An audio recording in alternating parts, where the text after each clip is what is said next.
I have a 7-year-old brother named Max.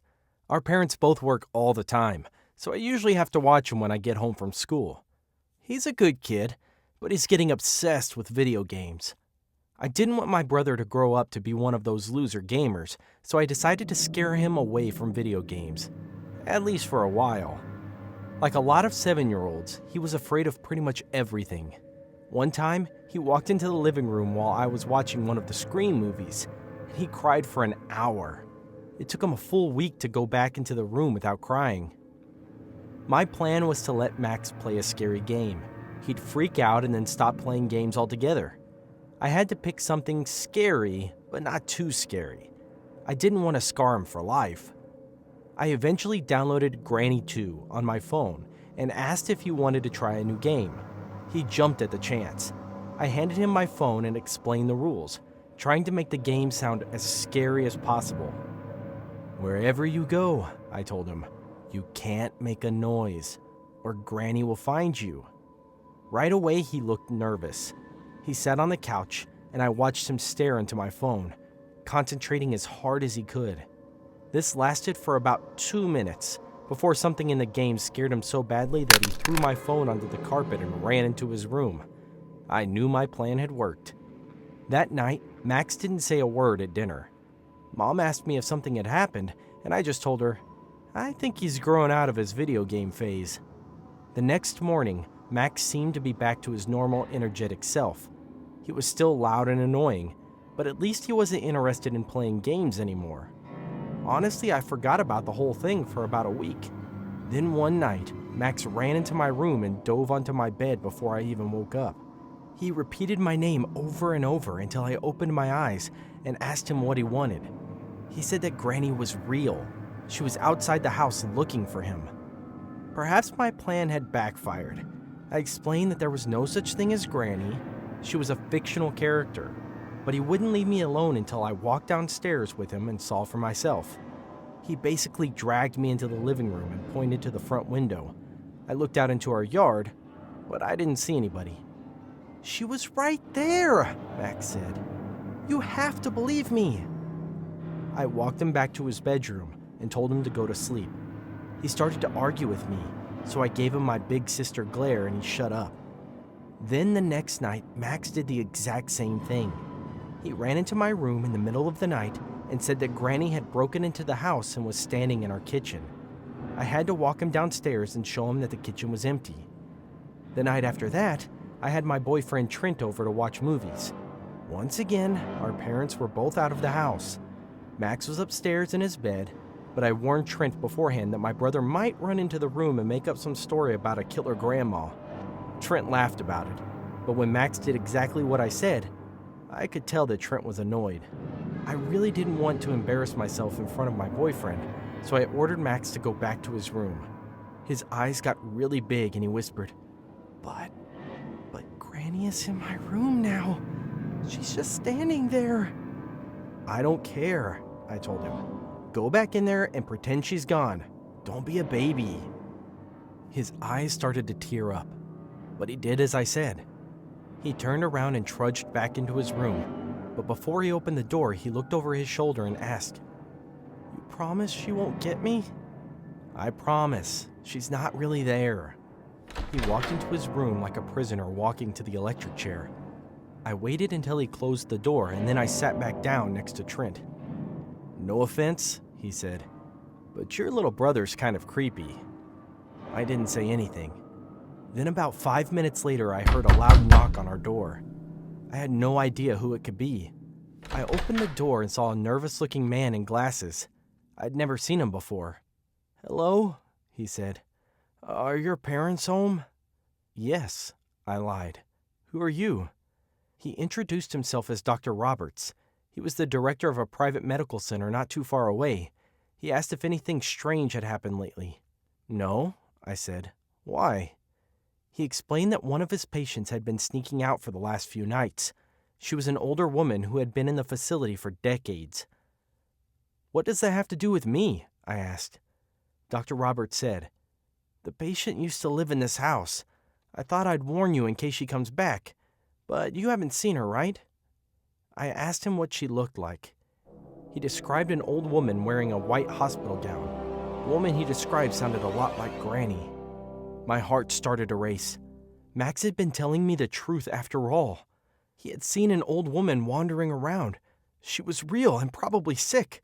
Is she dangerous? I asked the doctor. He lowered his head. She's been my patient for nearly 30 years, ever since she murdered her son. Without saying anything, I spun around and ran to Max's room. I pushed open the door, expecting to see the worst. What I saw in that room chilled me to the bone. Max stood in the middle of the room, over an old woman's body.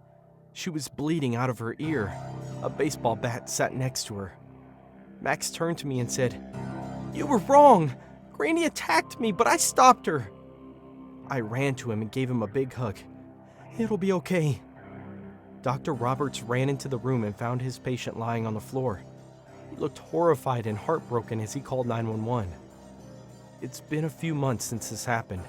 Max hasn't played a single video game since. I want to believe that he's gotten over what happened that night, but lately, I've noticed this cold, angry expression that he gets sometimes. And he carries that baseball bat wherever he goes now.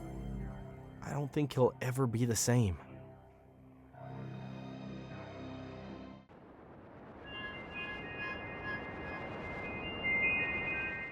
I just couldn't believe Dave would do that. He threw away our 7-year-long relationship just like that. And on the month that I needed him most. Things were crazy at work. It was Fashion Week. I was pulling overnights every day, sewing my fingers away. But he was busy out there screwing some random girl he'd met on Tinder? Really? Anyway, I guess, in hindsight, I should just move on, right? That was the whole purpose of this trip. This hike, whatever. You know what they say, right? When you're in a rut, go somewhere you've never been before and you might just find yourself. So I thought, screw Dave. I'm going to focus on hiking and camping my way through the forest. It's something I haven't done since my mandatory high school trips, but I do remember that I used to love camping. They made us go annually, and I simply haven't found the time since then. I remember how sleeping in the middle of the woods on those damp tent floors, huddled in sleeping bags, I always slept so well. Those trips were some of the best naps and sleeps I've had in my life, and sleeping was something I didn't get much of these days. But here's the thing. Just like Dave, memories lie. I remembered all the good parts about camping, but I forgot all the bad parts. The bugs, the sore legs, the bad weather, the urge to binge eat all your packed meals in one go. I realized then this was not something I had fully prepared for. And just like that, like an oasis in the desert, I saw a perfectly decent house in the middle of the woods. It looked like a movie set.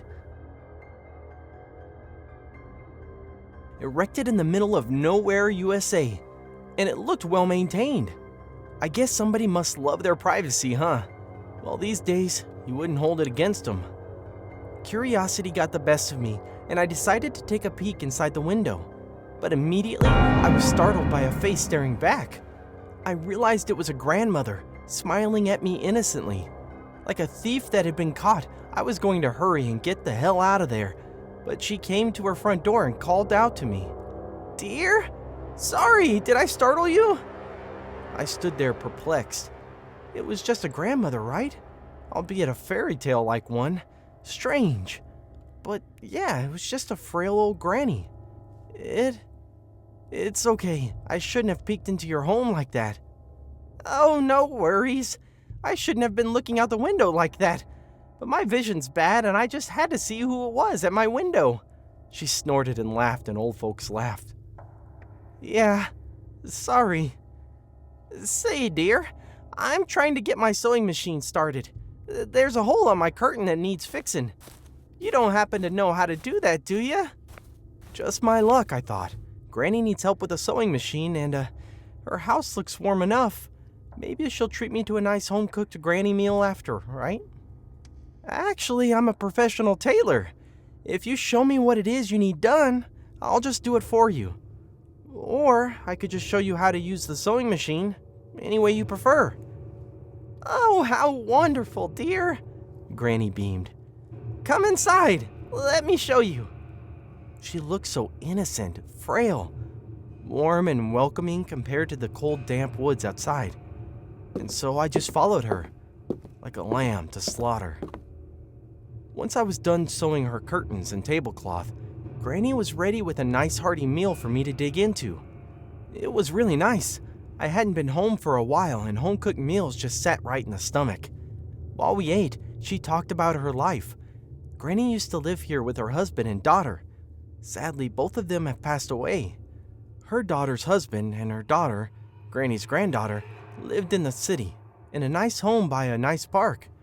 They would visit her from time to time, but otherwise, she was here all alone, just enjoying a nice, quiet life. Granny even shared how at this point she was ready to die. She'd seen and did everything she wanted to do. There was nothing more she wanted, and yet here she was, still here. So she tried to make the best of her days. That was strangely dark and heartwarming tale at the same time. When we were done with our meals, Granny offered me a room for the night, which, looking at the fog rising outside, I took her offer up in a heartbeat. I woke up the next morning having slept ridiculously well, just like I did back in those camping nights. Feeling refreshed, I was eager to get out there and continue my hike. But then I looked around and realized I was in a completely different room. Gone was the old cozy bedroom I had slept in, and in its place was an older, rickety home, with peeling paint and barely any light around. I went out of my room and realized I was inside a completely different house. It mirrored Granny's home in a certain way, but this couldn't be the same place. It was as if Granny's house had burned down and we were in a makeshift home built over it. I headed straight for the front door, but they were padlocked, with 5 padlocks on them. What? And the windows were barred. "Hello?" I shouted. No one replied. Granny was nowhere to be found. It seemed like the house was empty. Oh no, this has got to be one of those human trafficking schemes. Granny was definitely a front. She was in on the whole operation, and now they're going to come and kidnap me. I panicked and began ransacking the home for a way out. When I eventually made my way down to the basement, I froze. I realized that I might be dealing with something worse. The basement floors were covered in blood, and at the far corner of the room was a sink containing a chopped up arm and torso. This wasn't human trafficking. This was organ harvesting. They don't intend on letting me walk out of here alive. "Dear, are you awake? Come have breakfast," sang Granny from upstairs. Quickly, I hid myself behind some boxes in a niche on the wall. Granny went down the steps then, and I saw that she was no longer the frail old woman I helped yesterday. She stood towering over me and walked with a strange gait, her skin falling off in places. And when she turned around, she had a hole on her cheek. I loudly gasped.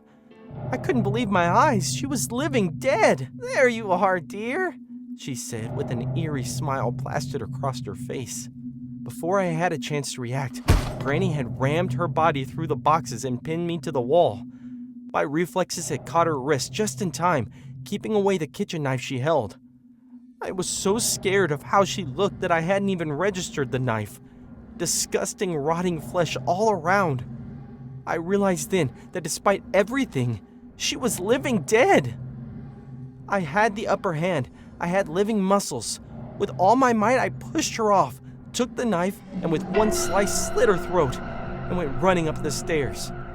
I heard her get up as I ran up the steps, imagining a nearly headless Granny chasing me. Back in the bedroom I slept in, I went out of the window, climbed down, and ran like hell, knowing I would never willingly do another hike for a long, long time.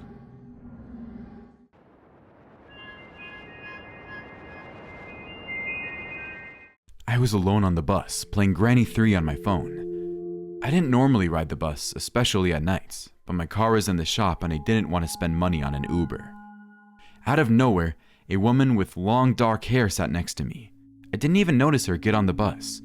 She leaned close to my ear and whispered, "You're going to die." Just then, the Granny character jumped out at me and I lost a life. In the game, the next day started and I had to go back to the beginning and play again. "Told you so," the woman said. I knew that she wanted to talk, so I turned off the game. I thought that was what she wanted, but she seemed kind of disappointed. "I was watching you play," she said. "I love that game." From there, we struck up a conversation, mostly about video games.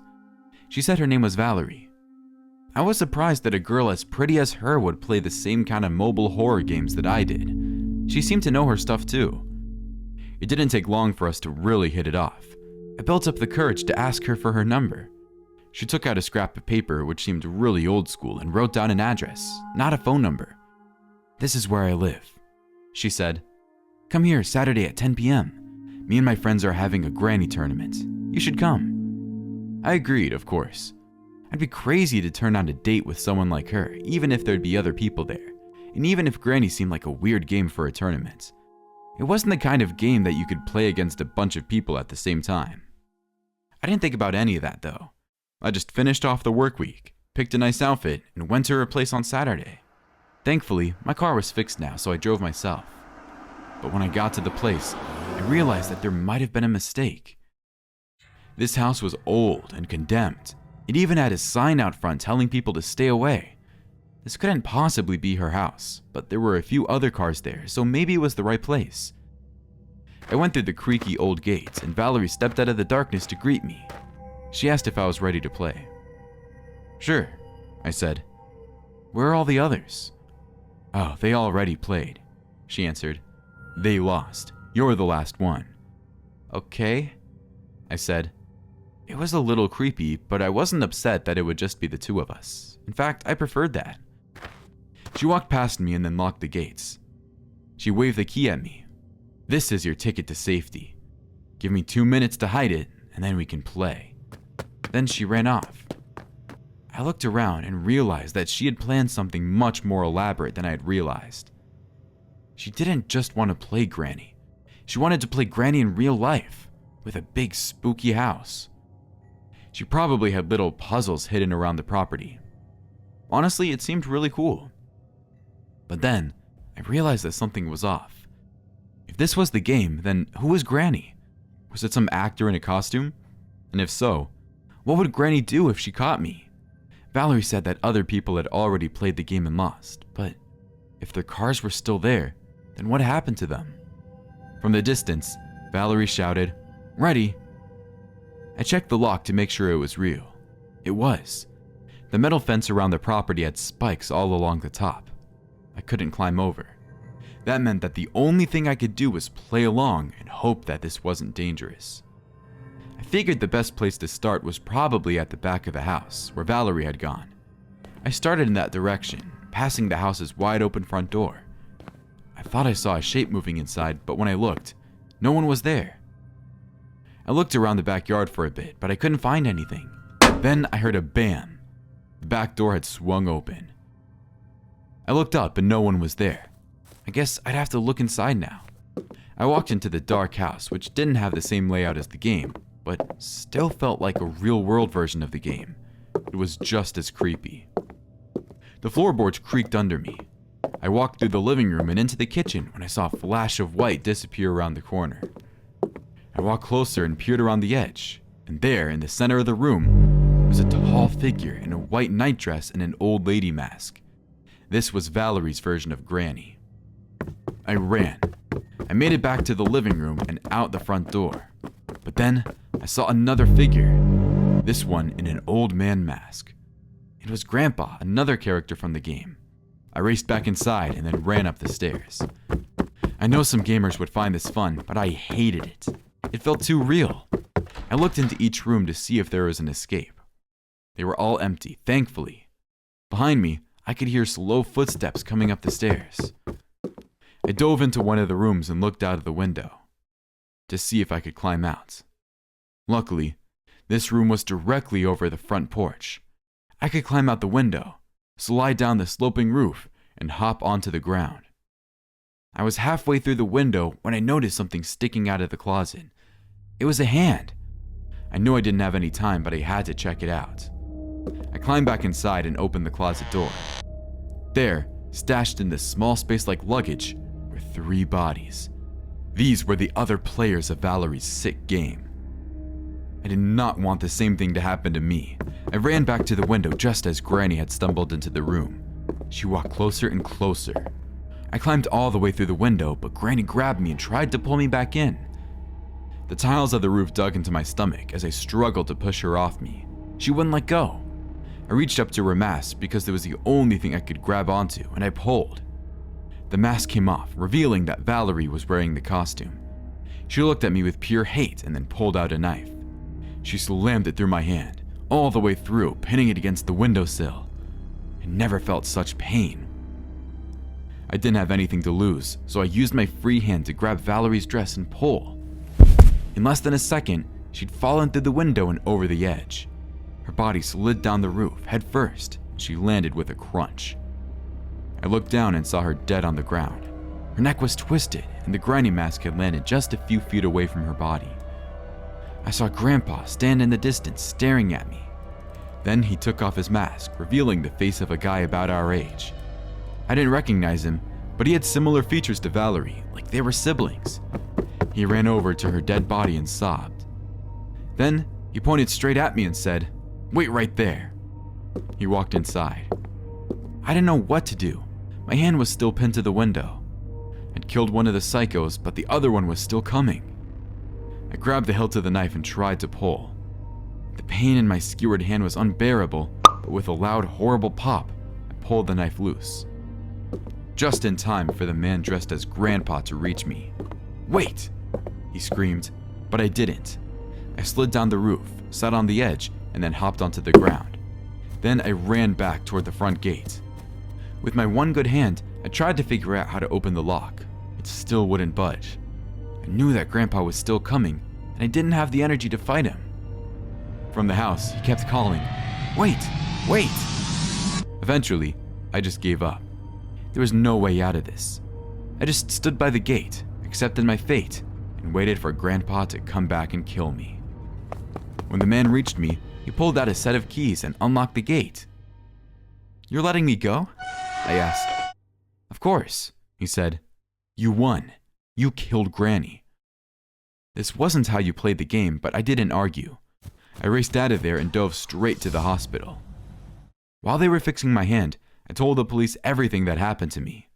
Later, I found out that the police went to the house. They found 5 dead bodies, including Valerie, but the man in the Grandpa costume was never found.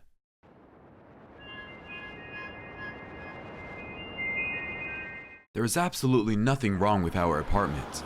It was sleek and modern and aggressively normal. Vince chose it because the location was just a few blocks from his work, but I didn't mind. Besides, Vince and I had been fighting a lot lately, and I was worried that if I fought him over this, he'd finally end things. He'd been threatening to do that a lot lately. But really, it was a great place. I had no idea that something horrible was waiting for us there. We'd been living there for 2 weeks when Vince and I decided to invite our friends over for the first game night in our new place. My brother Ben came with his boyfriend Steven, of course. They never missed a game night. We were going to invite Gretchen too, but I wasn't ready for that yet. Not after everything she'd done. Ben suggested that we play Cards Against Humanity again, but Vince objected. He wanted to try something new. I understood where he was coming from. New apartment, new game. So I went into the back closet and looked through our shelves of games when I found one that I'd never seen before. It was called Escape the Ghost. I just assumed that Vince had gotten it at the thrift store because the box was already torn and faded. I brought it back into the room and pulled out the pieces. The board was divided into a blueprint of rooms, and Ben was the one to notice that it looked exactly like our apartment. He was right. It had our 2 bedrooms, the kitchen, the single bathroom, everything. Even the closets were in the right places. I looked at Vince. "Where did this come from?" I asked. "Don't look at me," he said. "You found it." I didn't want to play anymore. This game gave me the creeps, but everyone was looking at me with impatience, especially Vince. So I put all the pieces in their starting places and read the instructions out loud. Ben was to my left, so he went first. He rolled the dice, 6. That led his piece into the kitchen. "Okay," he said. "What do I do now?" I wasn't sure. The directions had been confusing.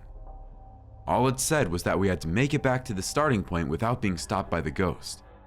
Just then, a loud crash came from the kitchen. We all turned to look, but we couldn't see anything through the door. "I'll check it out," Vince said, but Ben placed his hand on his shoulder. "No," Ben said. "I think this is part of the game." He smiled at me, as if this was my plan all along, and he walked into the kitchen. The rest of us waited for a long moment. My heart sped up. What had caused that noise? Was it just some strange coincidence? "Ben," I called. "Are you okay?" No answer. Then, the door shot open, and Ben ran back into the room.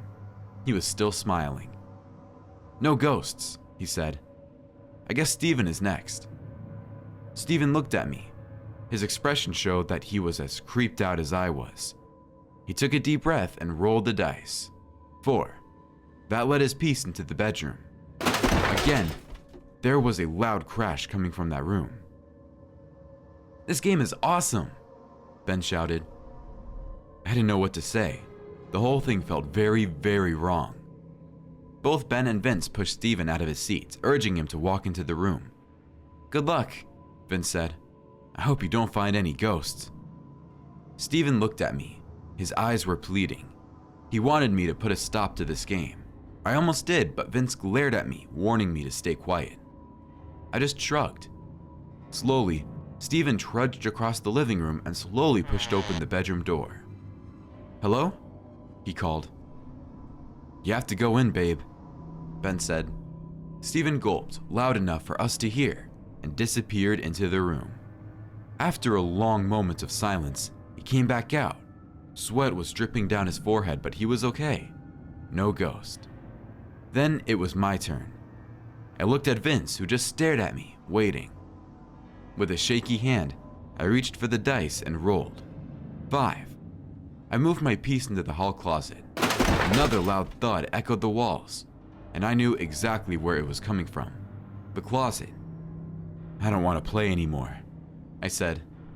"You have to," Vince said. His voice was cold. I knew he was annoyed with me, and I didn't want things to devolve into yet another argument. After I caught him cheating with Gretchen, it had taken us months of therapy to get back to normal, and I didn't want to lose all that progress over a single stupid game. Besides, ghosts weren't real. So I stood up, walked into the hallway, and waited outside the closet door. I froze. I couldn't go in. I could barely breathe. I figured I could just pretend to go inside and no one would know the difference. "Just go in," Vince shouted from the living room. He knew that I hadn't entered yet, and if I lied to him about it, he'd know that too. So I grabbed the doorknob and slowly pulled the door open. The closet was completely dark. All I could see were the outlines of hanging jackets. I walked inside. I was going to leave right away, but I noticed a small device hidden on the shelf, right between our winter boots. It was some kind of walkie-talkie. That's when it all made sense. Vince must have planned this from the beginning. He must have placed one of those in every room of the house, secretly triggering them to make a noise after each roll of the dice. It was all some elaborate plan to spice up game night. But why? What was the point if we just walked into stupid rooms without ever seeing a ghost? It made no sense. Then I heard a single whisper from behind the jackets. "Sorry. You lost the game." Before I could run out of there, a white hand reached out of the darkness and pulled the door closed. Then it grabbed me. I never screamed so loud in my life. The thing pulled me close, and I could see flutters of white. The ghost was real. It was holding me in place, and it wouldn't let go. Then, with its free hand, the ghost brought out a knife. "No!" I screamed. "Stop!" From the other room, I could hear Vince and the others laughing. They must have thought I was just playing along with the game. They didn't know that I was really being attacked. I felt the knife slide into my stomach. Twice. Pain shot through me, unimaginable pain, as I started choking on my own blood. But I wouldn't die like this. I couldn't. I could feel my strength leave my body, but my anger kept me going. In the darkness of the night, I grabbed at the ghost's neck and squeezed. I pushed it back so hard that the knife clattered out of its hand. The ghost was choking under my grip, but I didn't stop. I squeezed hard into its neck, using the full weight of my body to slam it against the wall, over and over. Soon, the ghost stopped moving. I could hear the others pounding on the door. "What's going on? What's going on?" The ghost was lying motionless on the floor. I kicked it hard and then opened the door. When the hallway's lights streamed in, I could finally see the ghost clearly. And it wasn't a ghost at all. It was just a figure in a white sheet. Stephen and Ben and Vince stood just outside. "Call 911, I told them. My knife wounds were on fire, but I had to see who this ghost really was. I pulled off the sheet and saw Gretchen's dead body. Her head was at an unnatural angle. Her neck snapped. Both Ben and Stephen looked at the scene in horror, but Vince refused to look. He was just staring at his feet. That's when I knew. This was his plan all along. He wanted to get rid of me. He was still in love with Gretchen. What sort of psychopath would plan something like this? I looked straight at Vince, waiting for him to return my gaze. He reluctantly did. "Well," I told him, "I guess I won."